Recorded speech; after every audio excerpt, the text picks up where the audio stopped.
Seja bem-vindo ao Telejornal. A missão da Força de Ecomib na Guiné-Bissau vai ser prolongada para mais de 6 meses renováveis. Esta decisão foi assumida numa conferência de chefes de Estado da CEDEAO, realizada recentemente na República Federativa da Nigéria, onde o país foi representado ao mais alto nível. A força da Ecomib, estacionada na Guiné-Bissau desde o golpe de Estado de 12 de abril de 2012, vai prolongar a sua missão para mais 6 meses renováveis. Pelo menos esta foi uma das decisões adotadas pela Conferência dos Chefes de Estado da CEDEAO, realizada recentemente em Abuja, capital da República Federativa da Nigéria, representada ao mais alto nível pelo Presidente da República, José Mário Vaz. Sobre a situação da Ecomib, a conclusão que nós chegamos é que a Ecomib devia manter-se por mais 6 meses renováveis, e estará em função dos recursos que a própria CEDEAO poderá conseguir para poder continuar com o programa de reforma a nível da defesa e segurança na Guiné-Bissau. A Conferência dos Chefes de Estado, reunida na sua última sessão ordinária, acabou por eleger como tema dominante a questão da segurança na sub-região africana, com destaque para os casos de Mali e Burkina Faso, quando fazia o balanço das atividades desenvolvidas ao longo de 2014. Tratou-se, portanto, o balanço do ano, o que é que foi feito durante o ano 2015 e 2014, a grande discussão concentrou-se sobre a segurança, portanto, a nível da nossa sub-região. Como sabem, é uma situação muito difícil no Mali. Temos uma situação recente de Burkina Faso. São questões realmente que dominaram essa conferência. Como realmente encontrar uma solução, tanto para o Mali como também para Burkina Faso. A Conferência dos Chefes de Estado prometeu ainda apoiar a realização da mesa redonda para a Guiné-Bissau, prevista para março de 2015. Relativamente à mesa redonda, os países estão empenhados em ajudar a Guiné-Bissau para que realmente tenha sucesso a mesa redonda que vai ter lugar em março do ano 2015. O presidente da CEDEAO assumiu também esta mesa redonda como se fosse da CEDEAO. O presidente da comissão da CEDEAO, tanto ele como o presidente da Conferência dos Chefes de Estado e alguns colegas nossos estavam disponíveis para continuar a ajudar o país para que a mesa redonda tenha sucesso no ano 2015. Apesar de ter estado num país declarado livre do ébola, mesmo assim, a sua chegada ao aeroporto internacional João Vieira, o chefe de Estado foi submetido a um teste de temperatura corporal, à semelhança de todos os recém-chegados ao país, quer por via aérea, quer terrestre e marítima. O Programa das Nações Unidas para o Desenvolvimento lançou hoje em Bissau o relatório dos países menos desenvolvidos 2014.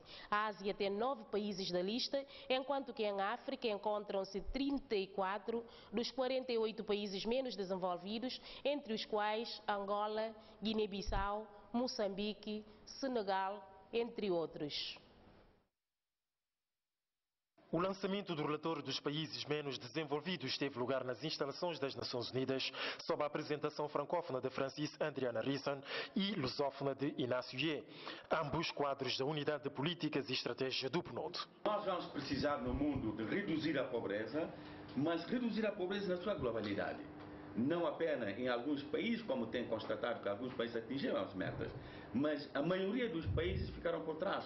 Ficaram aquém das expectativas, devido às dificuldades, devido às transformações estruturais que estão por fazer, que não conseguiram fazer, devido ao desenvolvimento econômico que não avançou e, por fim, na última intervenção do meu colega, os fatores que estão ligados ao desenvolvimento humano não tiveram progressos suficientes para colmatar as necessidades que se apresentaram ao longo desse século. Desde que a categoria foi definida há 40 anos, segundo o PNUD, 4 países deixaram de pertencer à categoria dos países menos desenvolvidos, nomeadamente Botsuana em dezembro de 1994, Cabo Verde em dezembro de 2007, Maldivas em janeiro de 2011 e recentemente Samoa em janeiro de 2014. A agenda do desenvolvimento pós-2015 e o desenvolvimento sustentável vai incluir a transformação estrutural e fazer ênfase nas ações globais que possam dar a maior dinâmica ao processo de erradicação da pobreza, da melhoria de condições ou seja, no aspecto de saúde, no acesso à educação, também da qualidade, de saneamento e para melhor, tanto atenuar o sofrimento humano que tem verificado nos países menos desenvolvidos. Conclui-se que a permanência contínua de dezenas de países na categoria de países menos desenvolvidos deve-se à incapacidade dos mesmos em conseguir o crescimento econômico necessário com transformação estrutural e consequente criação do emprego. Daí, espera-se que a agenda de desenvolvimento do pós-2015 seja a erradicação da pobreza até 2030. Terminou ontem por volta da meia-noite a 9ª legislatura da ANP. Os deputados aprovaram por unanimidade as propostas de lei da UEMOA sobre o enquadramento do Orçamento Geral do Estado e o Código de Transparência na Gestão de Finanças Públicas. Está encerrada a sessão até 20 de fevereiro.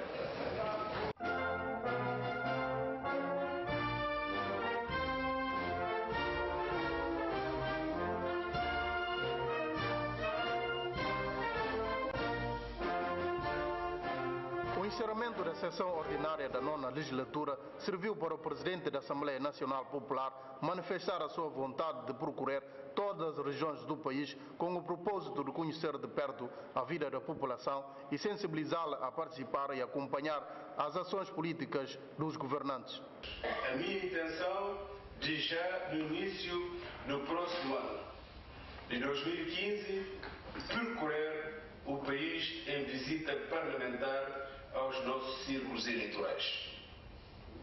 O meu propósito é iniciar um exercício de aproximação do Parlamento aos eleitores e, por outro lado, é encorajar os nossos concidadãos a se manterem politicamente ativos por forma a fazer chegar as suas preocupações à Assembleia Nacional Popular. É uma interação que me parece salutar e que vai, de certeza, valorizar a nossa instituição parlamentar. Os líderes das bancadas fizeram um balanço que consideram de positivo os trabalhos que culminou com o cumprimento de 13 pontos entre 14 agendados para a ordem do dia da primeira sessão ordinária da 9ª legislatura. Por razões da lei a nossa vontade, alguns pontos não foram discutidos aqui no Parlamento. Mas, maioritariamente, conseguimos discutir toda a matéria agendada para discutir nessa primeira sessão ordinária da 9ª legislatura. Estamos certos de que trabalhamos bastante como podem notar, durante os dias marcados para a plenária. Trabalhamos dia e noite, se não podemos tanto notar que só agora, por volta da meia-noite, estamos a terminar tanto o trabalho. Significa que, lamentavelmente, os deputados empenharam para que, de facto, podemos cumprir com o nosso trabalho. Trata-se de forma como é apresentada a proposta de lei do Orçamento Geral do Estado. Todos os países da UEMOA têm obrigação da sua aplicação, portanto, foi aqui apresentada e é um enquadramento disso no quadro jurídico legal da Guiné-Bissau. Foi isso mesmo que nós aprovamos, porque é uma execução e implementação, digamos, gradual até 2017, e que é para podermos, de facto, nos conformarmos com aquilo que é normas a nível da UEMOA, a forma como é apresentada a proposta da Lei do Orçamento Geral do Estado. Ficou assim aprovada por unanimidade as propostas de lei de enquadramento do Orçamento Geral do Estado, Código de Transparência na Gestão de Finanças Públicas e o relatório sobre roubo de gados na zona norte do país. Antes da ordem do dia, a Comissão Especializada para a Área de Defesa, Segurança e Poder Local apresentou o relatório do trabalho da sua deslocação à zona norte do país. A Comissão foi inteirar-se da situação de roubos de gado, que foi discutida e aprovada por unanimidade, e aponta como solução algumas medidas para pôr fim a esta onda de criminalidade. Durante a discussão e aprovação do relatório, os deputados avançaram com proposta de solução para pôr cobro à situação que pode comprometer a paz social interna e harmonia no seio de diferentes grupos étnicos. E outra forma é o recenseamento de gado e se marca para gados terem distintivos conforme o coral. E esse recenseamento é controlado para o Comitê de Estado, de região e de sectores, que são governadores e administradores. Não entendo como se faz sido um inventário, um recenseamento de gado, tudo marcado. O ladrão estava a sentir dificuldade na continuar a praticar roubo de gado, até se acontecer é fácil perseguição, identificação e recuperação. Roubos de gado muito exagera. Portanto, a população está com ânimo, quer dizer, está ficar, é cana dormir. Se é filho quase, está me se faz cirúrgica, mas com medo. Porque gosto de roubo de vacas, e com farda, e com arma. Tira a vida de pecador, e com a coisa de brincadeira. O vai roubar alguém, coisa o torna a matar. Que é o problema, que a nossa população, principalmente o sector de Kanchongo, está preparado. E fala assim, o Estado que intervir, eles não tomam essa medida. A Comissão apela a um reforço urgente de medidas das forças de segurança em todas as localidades consideradas de risco, em colaboração com a Polícia de Investigação Criminal do Estado-Maior para a recuperação das armas de fogo não autorizadas aos civis. Nós não constatamos como populares falam, polícia falando de que fazer. Na Kanchongo não detectar 35 cabeças de vaca, na Bula não vimos 34, que é tomando diferente, ou seja, recuperando diferente tabancas, segundo explicações da polícia. Tabancas que não vai, aliás, na Jolmet concretamente, mostrando como, alguns mostrando como eles panda só 2 horas da madrugada, um dia desse, para a Guarda Nacional e polícias, vai com que eles portam, primeiro intimidar eles, segundo é falar, e dia seguinte vamos operar, não vai vir com o carro para recuperar vacas que vão furtar no outro lado. O roubo de gados ganhou sua dimensão depois da prática de deixar o seu caráter tradicional com a utilização de katanas para o uso de armas modernas que resultou sistematicamente na perda de vidas humanas. O Ministério da Defesa Nacional realizou hoje a primeira Conferência Nacional sobre a produção das Forças Armadas. A conferência visa marcar o ponto mais alto da mudança de mentalidade no seio das Forças Armadas. Técnicos de diferentes ministérios tomaram parte na primeira Conferência Nacional sobre a produção das Forças Armadas. Manuel Costa garante que irão debater durante 2 dias o problema da produção militar e encontrar solução para o relançamento e reorganização funcional, modernização e desenvolvimento da classe. O desenvolvimento de atividades produtivas no setor da defesa não deve e nem pode depender somente das Forças Armadas, mas deve envolver a sociedade no seu todo com total engajamento do governo, uma vez que a melhoria de condições de vida dos militares trará a paz e a estabilidade na nossa querida Guiné-Bissau. A apropriação e a execução destas atividades nos campos agrícolas passam, em primeiro lugar, pelo desbloqueamento de verbas do Programa de Investimento Público, PIP, e, em segundo lugar, pela formação do pessoal e fornecimento de máquinas e equipamentos agrícolas à produção das Forças Armadas. Penso que o projeto deve, à semelhança da importância que a Batalha do Bombo tem, ser um projeto muito importante no contexto da reforma do setor da defesa e segurança e também no desenvolvimento da Guiné-Bissau. Em representação da União Europeia, Madeleine disse que o programa do novo governo para o desenvolvimento do setor de defesa anunciou a vontade de modernizar e revolucionar as Forças Armadas para adaptar as suas missões de garantir a soberania e independência nacional, bem como a integridade territorial.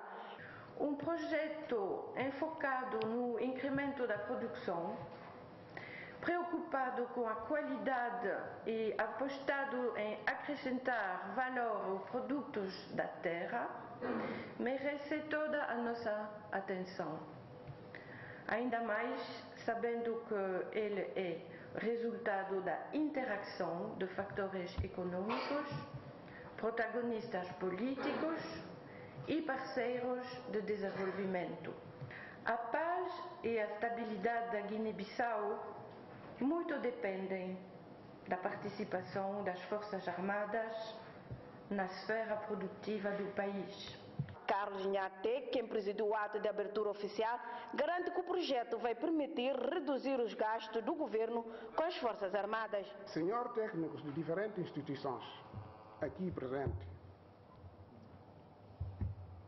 as vossas contribuições são tanto quanto relevantes para o futuro da produção das Forças Armadas que almejamos. Razão pela qual rogamos um debate sério, franco, para que possamos sair deste encontro com subsídios que nos permitam elaborar um plano estratégico para o desenvolvimento das Forças Armadas. Esta primeira Conferência Nacional tem igualmente como objetivo sensibilizar a opinião pública nacional e internacional sobre a exploração e aproveitamento de várias potencialidades produtivas existentes nas Forças Armadas no sentido de angariar financiamentos e estabelecer parceria para a implementação de mais projetos. Foi hoje assinado um protocolo de acordo entre os governos guineense e chinês no domínio da defesa. 20 milhões de yuans, a moeda chinesa, é o montante em causa. A assinatura do protocolo confirma o relançamento da cooperação militar entre a Guiné-Bissau e a China. São 20 milhões de yuan, a moeda popular chinesa, destinados especificamente para a logística militar e para o setor agrário.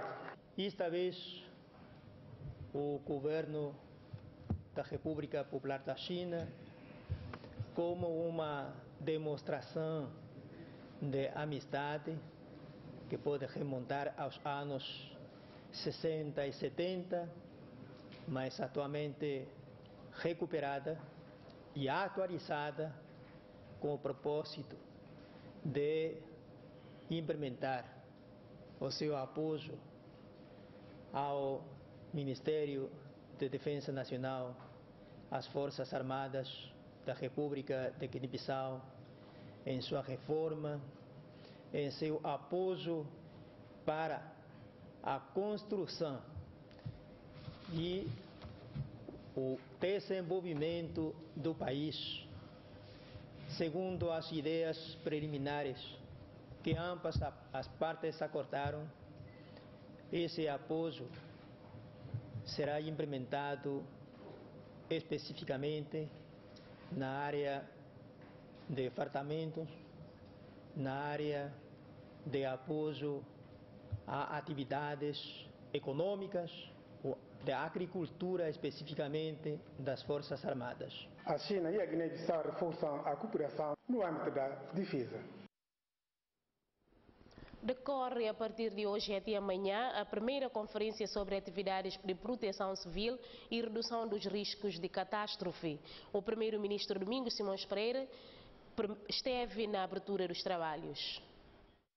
Organizar o funcionamento do Sistema Nacional de Proteção Civil para uma gestão efetiva dos riscos de catástrofes é nesta perspectiva que está programada a iniciativa. O ministro interino da Administração Interna realça o contributo de parceiros do governo na gestão de riscos de calamidades. O Ministério aproveita igualmente a ocasião para apresentar os seus profundos reconhecimentos e agradecimentos ao PNUD por forma engajada que tem acompanhado o nosso país nesta matéria, sem a qual seguramente teríamos dificuldades em ultrapassar os desafios que ultrapassamos e chegar ao ponto de irreversibilidade que acredito termos chegado.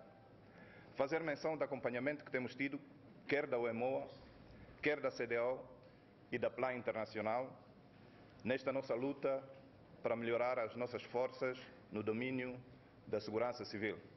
A realização desta conferência responde à necessidade das autoridades da Guiné-Bissau de informar e sensibilizar as suas instituições enquanto detentoras de obrigações e as suas comunidades e cidadãos enquanto titulares de direitos sobre o quadro legal e regulamentar existente para a gestão de riscos, alinhando com as normas internacionais. As destruições de habitações provocadas pelo mau tempo e a problemática vírus do ébola são outras das situações que o primeiro-ministro não se deixou de referir. Estamos a realizar este exercício num momento particularmente sensível para o domínio da proteção civil. 400 de habitações foram este ano destruídas por ventos fortes e mais de 800 famílias ficaram sem abrigo na Guiné-Bissau. Num ano em que o relatório da Universidade das Nações Unidas coloca a Guiné-Bissau entre os 15 estados mais expostos aos desastres, num ano em que o mundo assiste e enfrenta a epidemia do ébola. Simões Pereira fala do atraso do país, por isso apelou ao parceiro do governo na gestão e redução dos riscos de catástrofes. Em nome do governo e na condição de presidente do Conselho Nacional de Proteção Civil, reafirmar o empenho pessoal e do governo em continuar a favorecer políticas conducentes a reformas do setor da segurança e que devem traduzir-se na melhoria das condições de segurança geral da nossa população. Apelar mais uma vez aos parceiros e amigos da Guiné-Bissau, no sentido de acompanharem e apoiarem o esforço do governo nessa componente importante da segurança, que é a atividade da proteção civil, nomeadamente na redução dos atrasos que o país registra na implementação das recomendações da estratégia do quadro de ação aqui já referidos pelo representante adjunto, portanto, do ação quadro de Iogo. A conferência termina quarta-feira e espera-se a adoção de algumas recomendações. Quem pensa na educação, pensa na saúde e no homem novo. Considerações feitas pelo diretor-geral da Coesão Social no ato da assinatura de acordo. Essa assinatura de acordo entre o Ministério da Família e Coesão Social e a empresa Marino Mané e Filho consiste em fazer gesto de caridade para com as crianças carenciadas nas diferentes escolas e pediatrias do país. A empresa MM e Filhos se compromete a doar durante um ano letivo como projeto piloto água a 13 escolas vulneráveis e a 3 pediatrias vulneráveis. Se o projeto correr bem, como é evidente, nos anos a seguir, vamos alargar para mais escolas e mais pediatrias. Um gesto de muito louvor. Pensa na educação, pensa na saúde, pensa num homem novo, pensa num homem novo, pensa no desenvolvimento. Quando nós recebemos uma empresa desse gênero que pensa em apoiar crianças, que nós sabemos que crianças são pessoas vulneráveis, indefesos, que precisam de proteção. A empresa vai selecionar essas 3 escolas e pediatrias da qual acha que são zonas prioritárias e vulneráveis. Diante deste fato, espera-se mais solidariedade por parte da população. Preservar a biodiversidade para assegurar o desenvolvimento está no centro das atenções nas comemorações dos 10 anos da criação do Instituto de Biodiversidade das Áreas Protegidas. À margem da jornada, a direção do centro organizou uma série de painéis de debates. O Instituto de Biodiversidade das Áreas Protegidas, IBAP, completou 10 anos de existência ao serviço de desenvolvimento sustentável no seu patrimônio florestal e cultural. Esta organização da defesa da biodiversidade das áreas protegidas da Guiné-Bissau, à margem do seu 10º aniversário da criação, leva a cabo uma série de debates e análises, propondo temas como Estratégia e Plano de Ação Nacional para a Biodiversidade, cujo orador figura na pessoa de Edilson da Silva, da Secretaria de Estado do Ambiente, e Ecossistemas Naturais, ao cargo do orador Justino Bey, técnico no Instituto de Biodiversidade das Áreas Protegidas, IBAP. Durante os trabalhos, registrou-se uma discussão acesa por parte de diferentes intervenientes que, de uma forma exaustiva, colocaram o serviço do nosso ecossistema no centro de desenvolvimento socioeconômico e social do país, apontando a razão da causa. Isso vai impulsionar as atividades no domínio da conservação da biodiversidade e aumentar rendimentos por parte da população que reclama. Porque quando se pensa em substituir, temos que propor alternativas para essa mesma população que se sente dependente dos seus recursos, dos recursos naturais. Daí que, eu volto a repetir, a elaboração da estratégia e plano de ação vem dinamizar os esforços que o Instituto da Biodiversidade, ou melhor, o setor do ambiente de forma geral, tem vindo a imprimir na perspectiva de poder consolidar os esforços de conservação em curso no país. O orador do tema Estratégia e Plano de Ação para a Biodiversidade questionaram quanto à entrada das espécies exóticas invasoras no nosso país, que perigo para a biodiversidade, deixou as seguintes considerações. E espécies exóticas representam, de certa forma, certas ameaças às espécies nativas, espécies locais. São espécies que, de alguma forma, constituem uma agressividade ao meio natural onde será introduzida. Daí que representa ou requer certos cuidados técnicos para que essa introdução, essa adaptação, cause menos impactos negativos do ponto de vista das espécies nativas. Então, essa introdução requerem medidas específicas que devem ser observadas antes da sua introdução.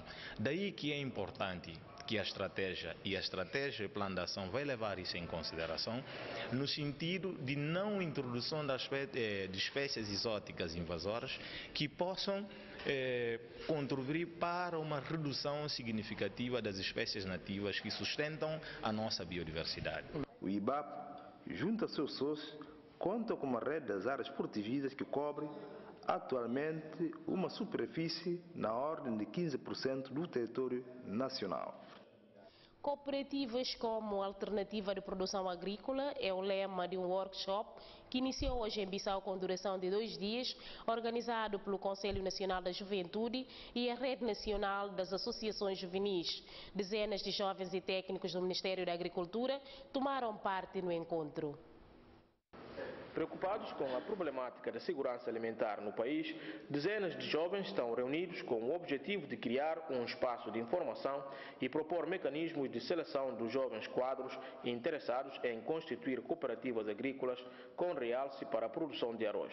A cooperativa é um modelo de produção agrícola mais adequada para o nosso sistema econômico, devido a 3 fatores. A primeira é a capacidade organizacional do sistema cultivo necessário para a sociedade. A segunda é a sua capacidade geradora do emprego direto e indireto. A terceira é a vantagem da criação de nova classe social imune à pobreza extrema. RNAS e CNJ, na perspectiva de ver como resolver os problemas com que a juventude se debatia na altura, a juventude rural, sobretudo, a questão do êxodo rural, a questão da falta de emprego, a questão da delinquência e outras questões nefastas que assolavam a juventude, nós decidimos efetivamente criar uma certa reflexão para, no fundo, ver como resolver estas questões. Nós fomos pedir ajuda, o apoio a um velho amigo, como costuma dizer aqui o meu amigo de Tomás, o senhor ministro na altura, agora o presidente da República, senhor José Mário Vaz, que prontamente nos acolheu e disse assim: olha, eu vou apoiar esta vossa iniciativa porque é uma iniciativa de jovem, merece ser apoiada. E também, independentemente das questões que vocês avançaram, eu acho que também prende-se também com uma questão nacional, que é uma questão da importação do arroz. Faz todo o sentido o Ministério das Finanças contribuir de forma efetiva para que se possa minimizar os custos que a importação de arroz oferecia na altura. Raul Sanha, em representação do Ministério da Agricultura, realçou a importância da iniciativa dos jovens, tendo afirmado que a sua instituição está aberta para apoiar iniciativas do gênero. O governo da Guiné-Bissau elaborou instrumentos, programas de intervenção no setor agrário, dos quais podemos citar o PNIA, Programa Nacional do Investimento Agrário, onde se visualiza a dinâmica de desenvolvimento agrícola para resolver os problemas da fome, malnutrição e de insegurança alimentar. Gostaria de lhes informar que o Ministro da Agricultura e Desenvolvimento Rural, assim como o Secretário de Estado da Segurança Alimentar, congratulam com essa iniciativa. Estão dispostos a levar avante tudo quanto tinham feito desde o início e que hoje nós estamos a dar a continuidade com a organização desse workshop. Neste primeiro dia de trabalho, foram abordados temas como Estratégia Nacional do Desenvolvimento da Cooperativa e desafios de financiamento das atividades agrícolas na Guiné-Bissau. As crianças do setor de Pichi podem deixar de frequentar as aulas nas barracas a partir do próximo ano. Isto porque as obras de construção das salas de aulas modernas, iniciadas pelos filhos do setor, na sua maioria imigrantes na Alemanha, estão a ser concluídas. Ao todo, são 5 salas de aulas que os filhos e amigos do setor de Pichi construíram para colmatar as dificuldades escolares que mais de 700 crianças enfrentam naquela zona leste. Não teve iniciativa que começa a partir da Associação de Filhos do Pichi, que está na Alemanha, na Hamburgo, dá início à construção de 5 salas de aula. Mas, bom, começa só a levantar paredes, fica assim meios, né? Digamos assim, quer conseguir juntar para lá, que você trabalha, manda para ali, e quer conseguir continuar a trabalho.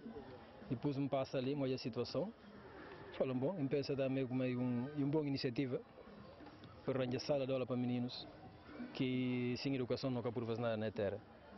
Então, toma iniciativa, vamos fazer alguns pedidos na Facebook, na internet, alguns colegas apoiam, que estão na Portugal.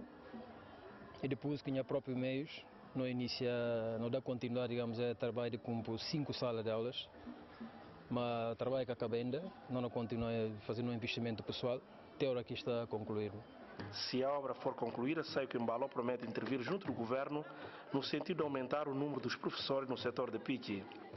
Certamente não abate o governo porta depois, o Ministério da Educação, o Dr. Odete, não a solicitar, o Primeiro-Ministro, para poder apoiar para finalizar a construção da escola, porque tem mais de 700, 800 crianças que ainda ficam fora da aula, que tem aula, tanto gente que não exclui, digamos assim, de futuro do país.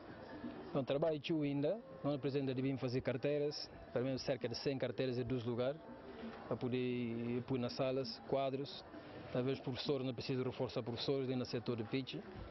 Portanto, é um trabalho que compensa ele de envolver toda gente. Quanto mais gente está envolvida na Pichi, portanto, se eu motivo ali, não consigo convencer a população, eles que se reia, se aterram, faz trabalho voluntário.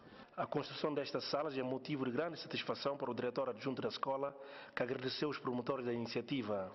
Não sinto grande coisa para nós, porque nós estamos mencionados para ver como é fazendo bom trabalho. Nunca nós temos outra sala de aula, fica a única sala grande que nós temos na escola. Espero que a obra não conclua. Em obra não conclui, para janeiro não é retomar na escola, porque a obra não acaba tudo, com o esforço de gente lá. De acordo com o Sei Kumar Embalo, as obras de construção destas 5 salas de aulas vão terminar no mês de janeiro próximo. Foram as notícias que preparamos para si. Tenha continuação de uma ótima noite e até amanhã, se Deus quiser.